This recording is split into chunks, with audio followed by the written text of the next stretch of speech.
The AMARA woman is a uniquely designed, strong, essential, and graceful woman on the journey to improve her total body wellness through social connections, health, and happiness, and with a sense of purpose. You're tuned in to My AMARA Letters, real intimate solutions to your really intimate matters, advice letters answered live by Dr. Yvette. Hey AMARA Beauties, you're listening to My AMARA Letters, where I get to answer your advice letters live. With the perspective on health, business, relationships, and lifestyle, I'm your host, Dr. Yvette.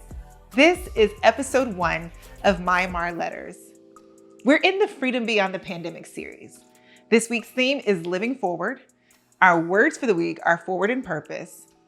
So let's find out now how this week's AMARA Beauty wants to level up her lifestyle. Dear Dr. Yvette, for the last 11 years, I've been on the same job, doing the same thing every day. Don't get me wrong, I make great money, but I'm just so blah all the time. What I do just doesn't excite me. I guess because I've always wanted to be my own boss and to help others, I just had this big dream of having a community center. It'd be open to all ages. It'd be a place where the old and the young can come together and safely collide and reach their full potential. I had never really said anything about it to anybody until a few months before the pandemic, when I finally opened up to my husband about it and told him I was so scared. I was scared to even speak it to him out loud.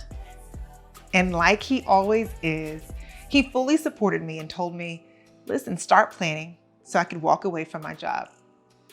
I was on cloud 9 for real. Just saying my community center out loud felt so good.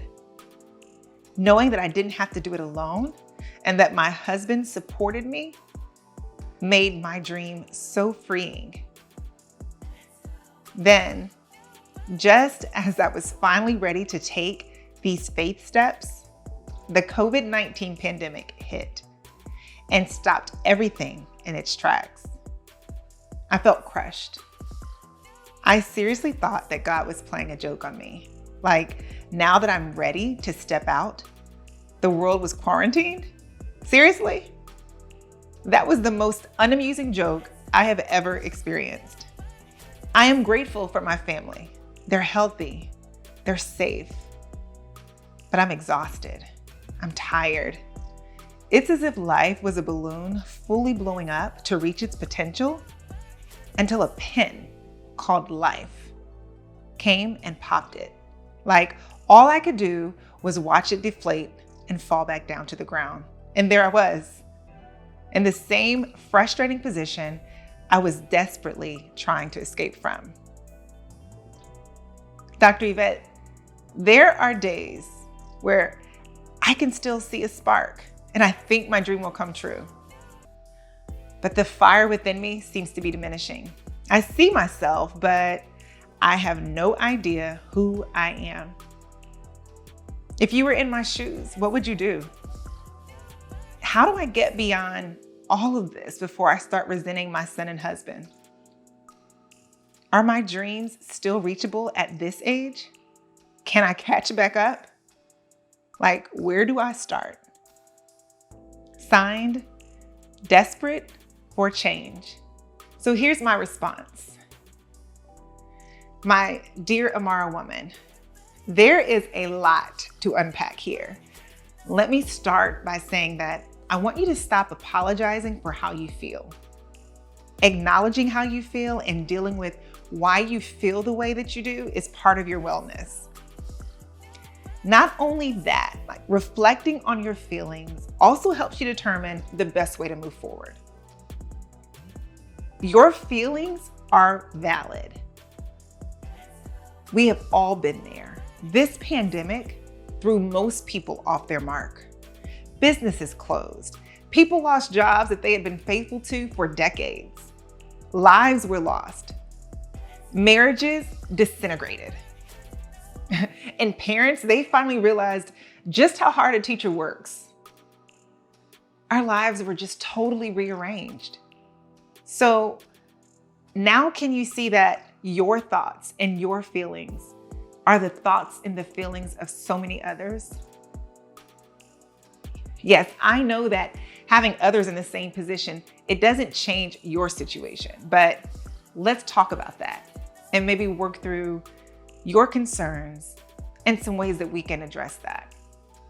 You ended your letter by saying that you didn't want to resent or blame your husband or your son for the space that you find yourself in right now. Take a moment. Are there any underlying feelings that you would be much further in life if you hadn't stopped to have a family? Be honest. This is a real feeling. It's a real question. And a yes answer doesn't mean that you love them any less. It may simply mean that, like many others, you're just wondering what your life could have been like if you would have put yourself first. So as you're in this situation today, right now, look for ways to do just that. Building upon your dream is you putting yourself first. Acknowledge that, accept it, declare that, and claim that you're moving forward. We've all been there, like feeling stuck and wondering how a different path may have taken us to a different destination. But my AMARA beauty, let me tell you that your destiny or your destination has not changed. You are in the best position you could be in today now that you're making the efforts to shift. So now let's talk about your tears for your younger self. First, it's okay to cry. Understand that everyone, and I mean everyone, cries, so don't kick yourself. As women, we sometimes allow negativity to creep in and take up way too much space, which leads to us being overly judgmental of ourselves. In this situation, start with changing how you view and talk to and about yourself. Adopt positive affirmations that really can help you to shift your outlook and to keep you moving forward toward this venture. What comes to mind when I hear your story is delayed but not denied. This is something that has sustained me in my most difficult times when I'm working towards a goal that seems impossible to even reach. It's okay to not feel as if you haven't achieved all you wanted to.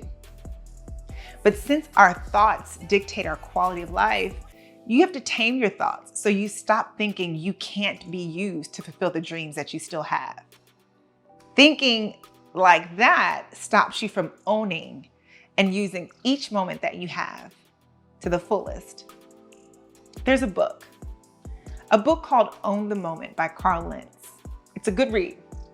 He shows how your God-given purpose in life can still be fulfilled despite the value that the world may make you think you have. All because God sees and God knows your worth.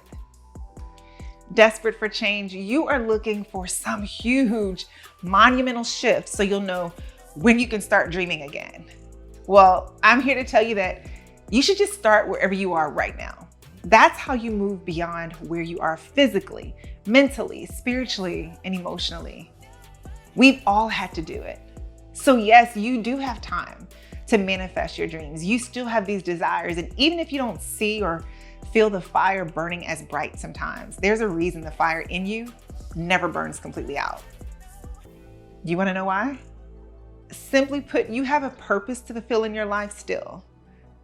Keep moving forward and you'll do just what you dream of. That community center is waiting for your faith to meet the promise. People are waiting for your community center to help them. We believe in your dream because the world needs it. So believe, plant your seed of faith and watch it grow. And remember that the harvest is always more abundant than the seed that's planted. So as we close each and every episode of My AMARA Letters, I say to you, my dear AMARA woman, I'm Dr. Yvette. I'm wishing you life's best and pouring into you so you royally pass life's tests, equipping you to power through life's stress, challenging you to live your best and to make this day and every next day better than the rest. You are strong, resilient, and essential. Rare, delicate, and graceful. My beautiful AMARA woman, keep loving and living in the freedom of being you. For the complete letter and response, subscribe to My AMARA Letters, available on all podcast platforms, or visit theamarawoman.com. For a full visual experience, watch weekly episodes on YouTube, search The AMARA Woman, take a listen, and subscribe.